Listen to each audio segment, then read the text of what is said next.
வணக்கம் நண்பர்களே, நான் உங்கள் ராஜேந்திரன் பேசுகிறேன். இது நாளிதழில் வந்த வேலைவாய்ப்பு செய்தியாகும். PM Shri Kendriya Vidyalaya number 2 HEPF township, Tiruchirappalli, pin code 620-025. ஆசிரியர்கள் தேவை. இது ஒரு வாக்கின் இன்டர்வியூ ஆகும். நேர்முக தேர்வு நாள் 18/7/2024 வியாழக்கிழமை. நேரம் காலை 9 மணி.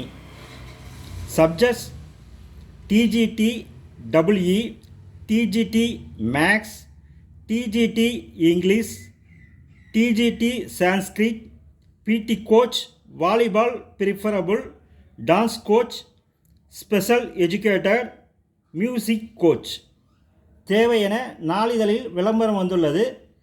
தகுதியுடைய ஆசிரியர்கள் இந்த விளம்பரத்தை முழுமையாக நன்கு படித்து பார்த்து தகுதியுடையவர்கள் நேர்முக தேர்வில் கலந்து கொண்டு பயனடையவும். வணக்கத்துடன் உங்கள் ராஜேந்திரன்.